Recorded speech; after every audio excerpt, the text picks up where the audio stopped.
Harmer takes 9 to force follow-on. Through Tom Wesley and Dan Lawrence, Essex stamped their authority on this game. They raced their way to a declaration at 412 for 3, and they found quick wickets too. Derbyshire reduced to 35 for 3 when play came to a close. Guest and Hughes started well. They took the score to 50 runs when the match finally resumed in the afternoon. They were starting to think about 3 figures when Hughes came dancing down the pitch to Harmer, but he was caught in 2 minds. Wheater quick to whip the bails off.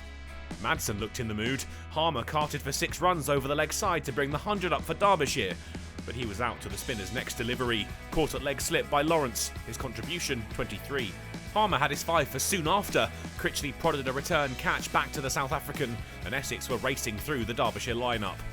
He kept going. Hossain looked to put his foot down, but couldn't get very far.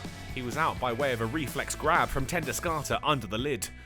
The spinner had the golden arm. Another wicket in his next over, this catch more routine for the short leg fielder.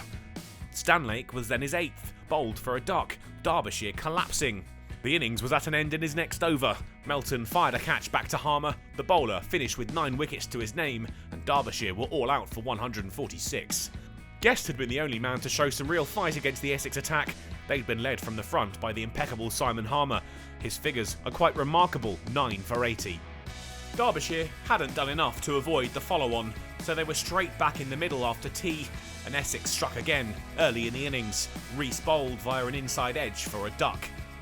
Bad light gave Derbyshire the chance to regroup, and it seemed to do the trick.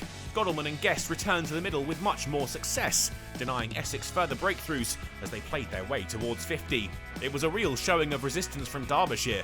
The 50 partnership was reached when Harmer was fired flat over the leg side for 6.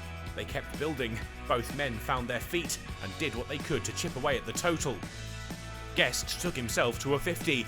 Harmer not enjoying as much success this time around, a single off his bowling sufficient for the number 3. Derbyshire had taken their total to the verge of 100 runs when the day came to a close, and they were trailing by just 169, with the 4th day forecast looking grim, were Essex about to be denied again.